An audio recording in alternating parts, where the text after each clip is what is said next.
Reece wakes up with Trinity in his arms, but a pressing business trip calls him away. He promises her a proper vacation soon, but her brother, Noah, erupts with anger, accusing Reece of playing with Trinity's heart. Driven to defend himself, Reece finally confesses his love for Trinity, leaving Noah stunned. With Noah deeply skeptical and Reece's confession still hanging in the air, will Trinity believe him?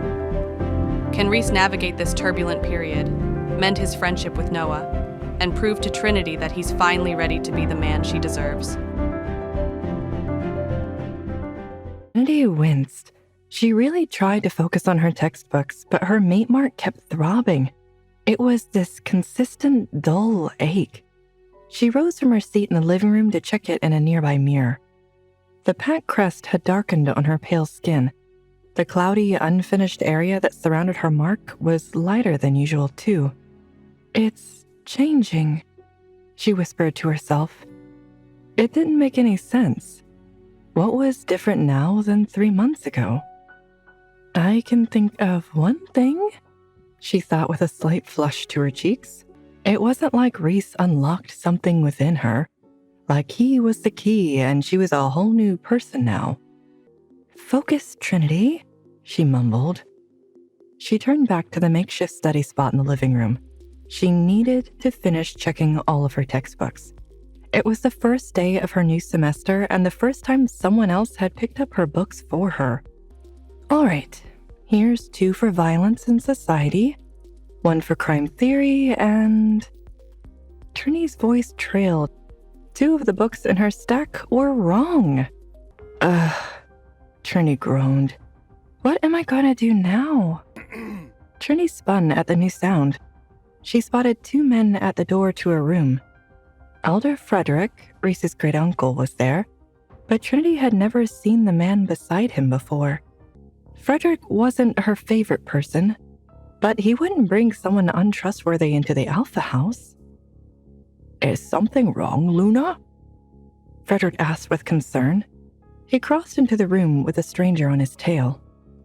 "Nothing serious, just something I need and can't get right now," she told him. "That won't do," the stranger said. "A girl like you shouldn't want for anything." Trinity's brows furrowed. His voice sounded familiar.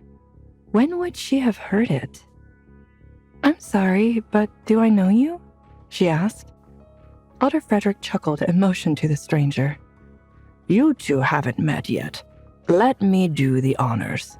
This is Caleb, Reece's cousin, and..." "He's Beta," Trinity finished. Caleb's jaw clenched. "Sorry, is it rude to interrupt an elder?" Caleb recovered quickly. He flashed a smile at her. "Not when you're family. I'm honored to meet you, Trinity." She grinned. It was nice to have someone actually use her name. So often people in the pack solely referred to her as Luna. It was a sign of respect, but Caleb bypassed that. "Nice to meet you officially. I'm sure we've crossed paths before, but Reece said you've been pretty busy these last few months." Caleb nodded. "Not as busy as you. You've taken up a daycare and you're still in school. I'll have to ask him how he finds time to see you." "It's not my schedule that's the problem," Trinity thought. She forced a polite smile. "You'll have to wait to ask. He's gone for a few days." Frederick frowned. "I must have had my days mixed up. I thought we'd catch him before he left. Don't hold it against me. This old dog's just as sharp as always. Have a good night then, Luna." Frederick left while Trinity awkwardly waited for Caleb to do the same.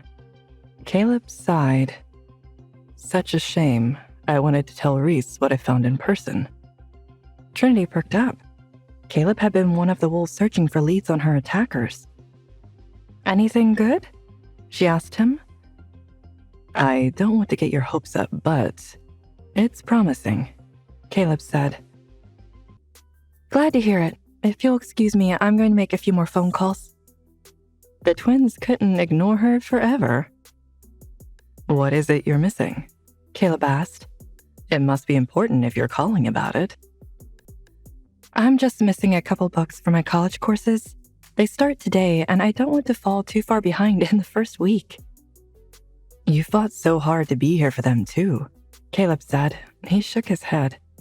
You can't lose track now. Would you like me to get them for you?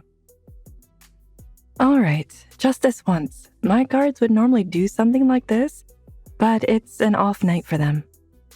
Trinity led Caleb over to the table to show him her textbooks. She picked up the 2 that were wrong. Caleb eyed the book for the wrong course. How about you come with me? Caleb asked. Trinity felt the ache of her mate mark again. I don't know.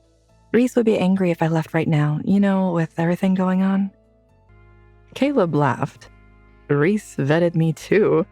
If you're not safe with the second strongest wolf in the pack, his own beta, then who can you be safe with? If we do this, it's just to the campus store and back, she said. Caleb bowed. Of course, Luna. I won't even stop for gas. Okay, just let me change first. Trinity rushed out of the living room. She tried to quell the rolling in her stomach, the itch beneath her skin. It's probably just anxiety over keeping something from Reece. She could text him once she got back. Then he'd have no reason to freak out. It was just a simple trip to the store. What could possibly go wrong?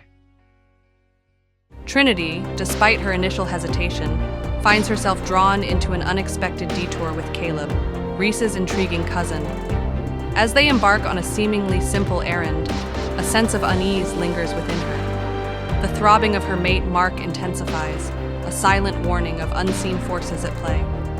Will this seemingly innocuous trip to the campus store lead them into unforeseen danger?